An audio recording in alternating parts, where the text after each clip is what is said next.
Aisha Patel and Daniel Grayson were the perfect couple until their honeymoon ended in murder. What started as a whirlwind romance filled with lavish gifts and grand gestures took a dark and twisted turn in the secluded paradise of Bali.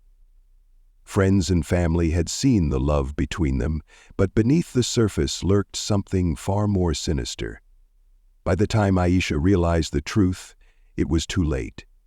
Within days of saying "I do," she was dead, her body left battered and broken on the rocky shore. The man who had vowed to love and protect her was the same one who took her life. Aisha Patel had always believed in love.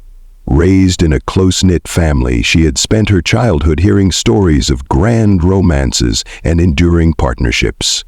When she met Daniel Grayson at a corporate event, she thought she had finally found the love she had always dreamed of. Daniel was everything she had imagined in a husband: successful, charming, and deeply attentive. Their relationship progressed quickly, with Daniel showering her with expensive gifts, spontaneous trips, and passionate declarations of love. To Aisha, it felt like a dream. Within a year of dating, Daniel proposed during a romantic getaway in Santorini. The ring he slipped onto her finger was dazzling, and the promises he whispered that night filled her heart with hope. She envisioned a beautiful future, a life filled with love, laughter, and adventure. Her family adored him, though some of her closest friends noticed his overprotectiveness. He would grow irritated when she spent time with others, especially male colleagues. But Aisha saw it as a sign of deep devotion. "He just loves me too much," she would say whenever someone expressed concern. The wedding was a grand affair, held at an opulent estate on the outskirts of London. Aisha, dressed in a breathtaking embroidered gown, was the picture of happiness. The venue was filled with laughter, music, and the scent of fresh roses. Guests marveled at the couple's chemistry, and their vows, filled with promises of eternal love, left many in tears. Daniel never let go of her hand, constantly reminding her how lucky he was to have her. As the evening wore on, Aisha noticed something unsettling. Daniel seemed unusually possessive. When an old friend embraced her warmly, his grip on her waist tightened. He brushed it off with a smile, but she could sense the tension in his body. Later that night, as they danced under the twinkling lights, he whispered, "Now you're mine forever." The words sent a shiver down her spine, though she convinced herself it was simply his way of expressing love. Their honeymoon was set for Bali, a tropical paradise that seemed like the perfect place to celebrate the start of their new life together. They boarded their flight the morning after the wedding, exhausted but excited. Aisha took endless photos, capturing their happiness in every frame. Daniel, however, grew impatient, asking her to put her phone away and focus on him. She laughed, thinking he was just eager to have her full attention. When they arrived at the resort, a luxurious private villa awaited them, surrounded by swaying palm trees and a crystal-clear beach. It was secluded, just as Daniel had wanted. Aisha was thrilled, believing it was a chance to escape the world and enjoy their love in peace. But as they settled in, she failed to notice the way Daniel's eyes followed her every move, how his fingers twitched when she interacted with strangers. It was the beginning of something dark, something she never saw coming. The moment they arrived at the luxurious resort in Bali, Aisha felt a shift in the air. The place was breathtaking, an isolated paradise with white sandy beaches, swaying palm trees, and a private villa overlooking the ocean. It was everything she had imagined for their honeymoon. Yet something didn't feel quite right. Daniel had been tense since they landed, his excitement from the wedding seemingly replaced by a strange, brooding silence. She tried to brush it off, assuming he was just tired from the long flight, but deep down, an unease began to creep in. Their villa was the definition of luxury, with an infinity pool, open-air living space, and a private path leading to the beach. Aisha couldn't wait to explore, to take in every moment of this once-in-a-lifetime trip. She pulled out her phone to take a few photos, but before she could even click the camera, Daniel sighed audibly. "Can we just enjoy this without the photos?" he muttered, forcing a tight smile. She laughed lightly, thinking he was just joking, but the look in his eyes was anything but playful. Throughout the first day, Daniel's behavior continued to shift unpredictably. At times, he was the affectionate husband she had fallen in love with, kissing her forehead, holding her hand, and talking about their future. But in the blink of an eye, his mood would darken. He grew irritated when she chatted with the hotel staff, claiming she was being too friendly. At dinner, when she asked a fellow guest to take a picture of them together, his fingers clenched the edge of the table so tightly, his knuckles turned white. Aisha noticed these small things, but convinced herself they weren't a big deal. Every couple has disagreements, she reasoned. This was just an adjustment period. But by the second day, Daniel's temper had worsened. When she spent too long browsing souvenirs in the local market, he grabbed her wrist, pulling her away with a force that made her wince. "I don't want to waste time on useless things," he said through clenched teeth.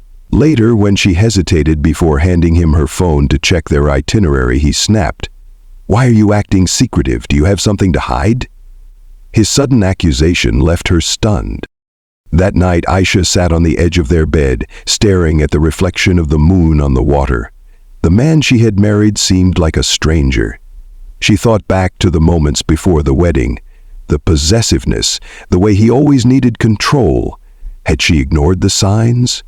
She wanted to call her mother, just to hear a familiar voice, but Daniel had started keeping her phone with him at night, saying he didn't want distractions on their honeymoon.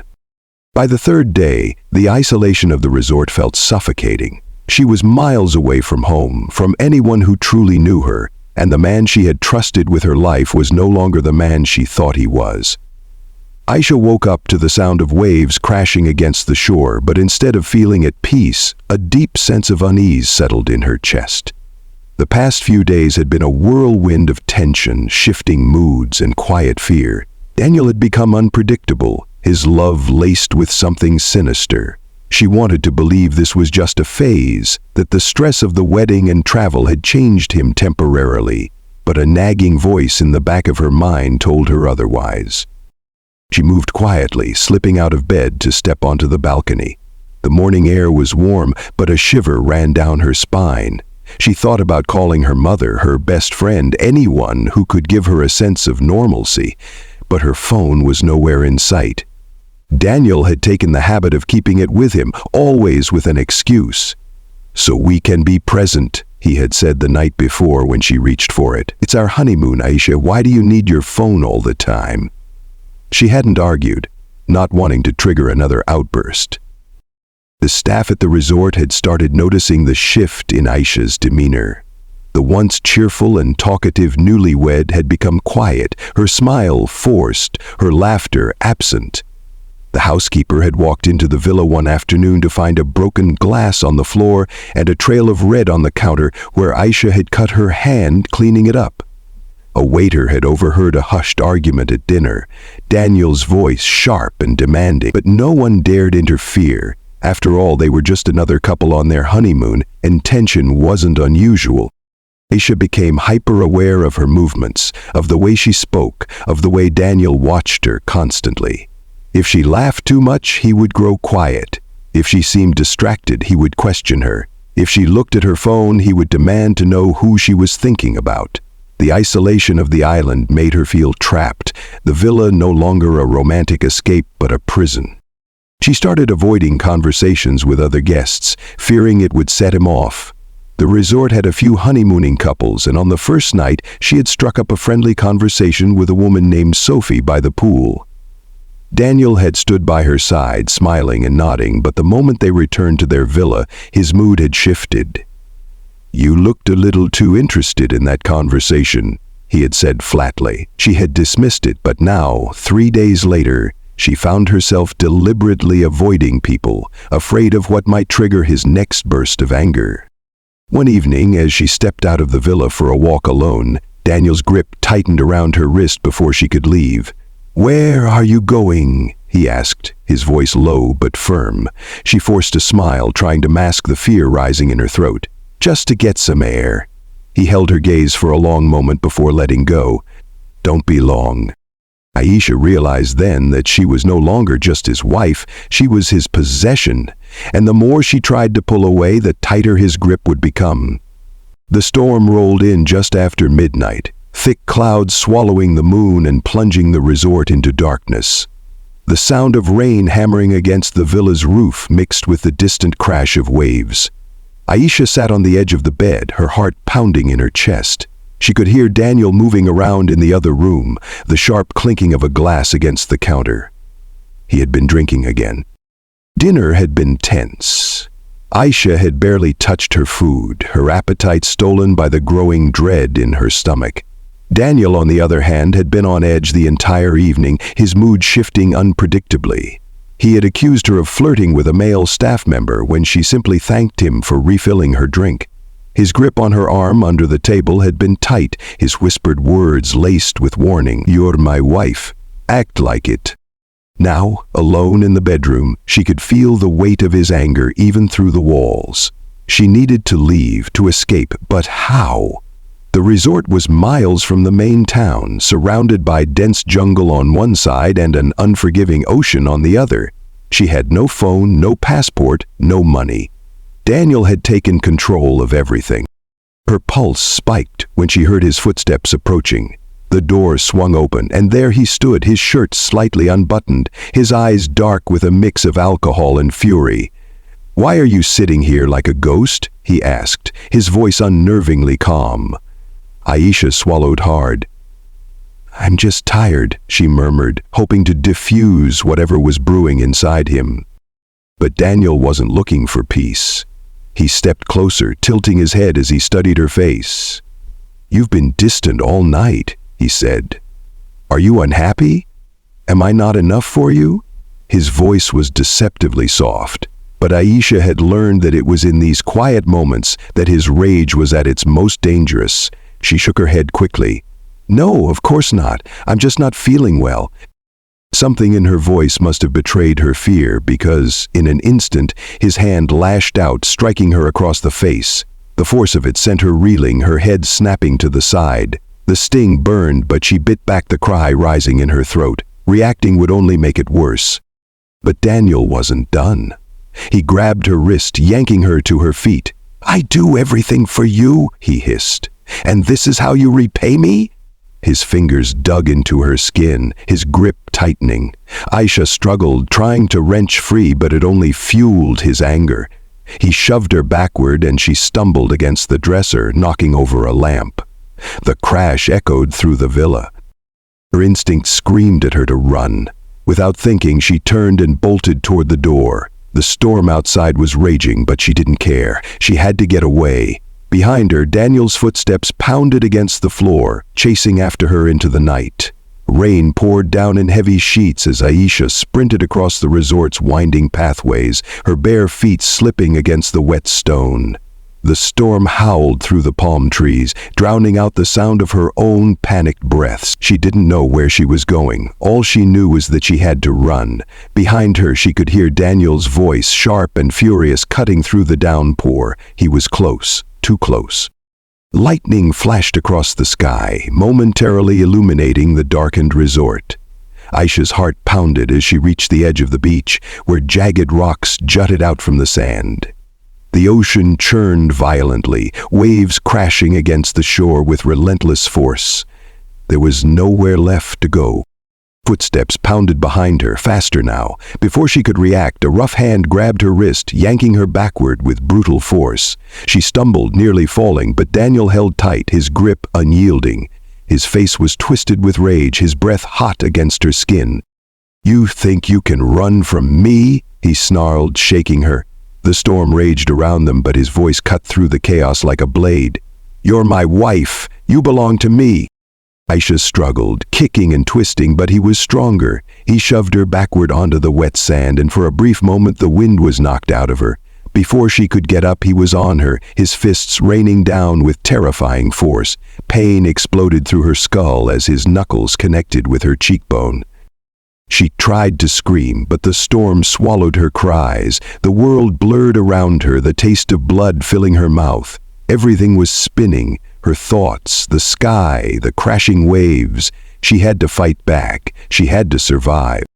Gathering the last of her strength, she reached for the nearest rock, her fingers closing around its rough edges. Summoning every ounce of willpower, she swung it upward, striking Daniel across the temple. He let out a sharp grunt, stumbling backward, disoriented for a brief second. It wasn't enough to stop him, but it was enough for her to move. She scrambled to her feet, pain radiating through her body as she staggered toward the water. Another flash of lightning illuminated the cliffs ahead, steep, slippery, but climbable. If she could just make it to the top, maybe someone would hear her. But Daniel recovered too quickly. With a roar, he lunged at her again, and this time his full weight sent them both crashing into the rocky shoreline. Aisha's head slammed against the stones, and darkness crept at the edges of her vision. She could hear him breathing heavily above her, could feel his hands tightening around her throat. And then, silence. When Aisha's body was found the next morning, she was unrecognizable. Bruises covered her skin, her wedding dress torn and soaked in blood. The waves had dragged her lifeless body to the edge of the cliffs, as if trying to return what had been taken. Daniel was found hours later at a nearby dock, attempting to board a boat. His clothes were wet, his knuckles bruised, his story full of holes. He claimed it had been an accident, that Aisha had slipped, that he had tried to save her, but the forensic evidence told the truth. The trial that followed was swift.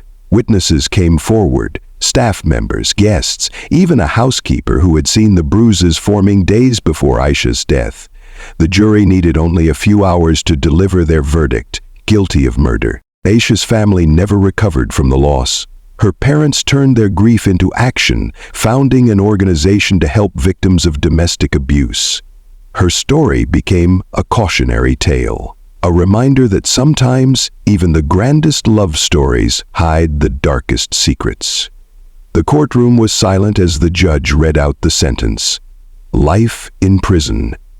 Daniel barely reacted, his face emotionless, as if he had already resigned himself to this. The evidence had been overwhelming. Blood traces on his clothes, defensive wounds on Aisha's body, and the testimonies of resort staff who had seen the signs of his growing violence. He had no way out. Aisha's family sat in the front row, their faces pale with grief. Her mother clutched a framed photo of her daughter, her fingers trembling as tears slid down her cheeks. Her father, usually a strong and composed man, looked hollow, aged beyond his years. There was no justice that could bring their daughter back, but at least Daniel would never be able to hurt anyone again. The media followed the case closely, painting Daniel as a man who had let his obsessive need for control turn into something monstrous. The story shocked many, how a fairy tale romance had unraveled into something so horrific.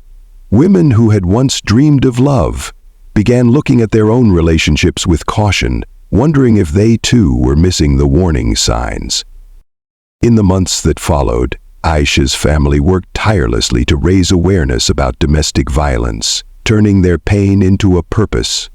Her name became more than just a tragedy. It became a movement. Women reached out, sharing their own stories, finding strength in knowing they weren't alone. The beach where Aisha's life ended remained untouched, the waves washing away the footprints, but never the memory. Her story lived on, whispered in the winds, a reminder that love should never come at the cost of one's life.